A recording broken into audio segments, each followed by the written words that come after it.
Hello everyone, welcome to my another mini vlog. আজকের দিনটা ছিল কালী পুজোর দিন, তাই সকাল সকাল স্নান সেরে সুন্দর করে রেডি হয়ে নিচ্ছিলাম। কারণ প্রতি বছর এই দিনে আমাদের বাড়ির সবার আমার পিসির বাড়িতে লাঞ্চের একটা ইনভিটেশন থাকে। সেই ছোটবেলা থেকেই এই নিয়মটা চলে এসেছে। আমার কালী পুজোর এই দিনটা দুর্গাপুজোর থেকে অনেক বেশি আনন্দ হয়, কারণ এই দিনটায় আমার পিসতুতো বোনেরাও চলে আসে ওর ফ্যামিলি নিয়ে। আমরা সারা দিন একসাথে স্পেন্ড করি। ওদিকে রান্নাঘরে গিয়ে দেখি আমার পিসি আর আমার শাশুড়ি মা প্রচন্ড ব্যস্ত। এদিকে পিসেমশাই সকালবেলা পুজো দিয়ে এসেছেন, সেই প্রসাদও পেয়ে গেলাম যেতে না যেতে। আমার বোন আর বোনের বর যাচ্ছে শ্মশানকালী মায়ের পুজো দিতে। ওরা প্রত্যেক বছর উপোস থেকেই মায়ের পুজোটা দেয়।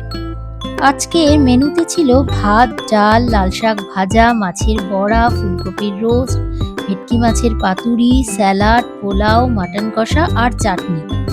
আমার পিসি সবটা নিজের হাতে রান্না করেছে শুধুমাত্র আমাদের জন্য। মানুষকে খাওয়াতে পিসি যে কি ভালোবাসে সে কি বলবো। পিসির হাতের প্রতিটা রান্নার স্বাদও ছিল অসাধারণ। আমরা প্রত্যেকে লাঞ্চটা ভীষণভাবে এনজয় করছিলাম।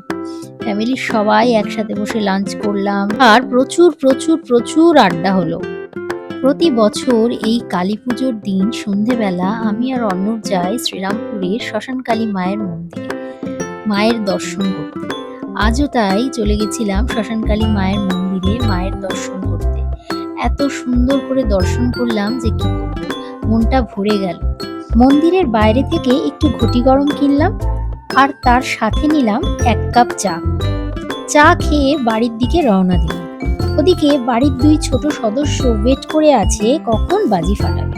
কালী পুজোর এই সন্ধেবেলাটার জন্য ওরা সারা বছর ওয়েট করে থাকে। এই একটা দিন বাড়ির বড় সদস্যরাও যেন বাচ্চা হয়ে যায়। তোমরা কে কিরম ভাবে কালী পুজো সেলিব্রেট করো আমাকে অবশ্যই জানাতে ভুলো না। ততক্ষণ তোমরা ভালো থেকো, সুস্থ থেকো। দেখা হবে নেক্সট ভিডিওয়।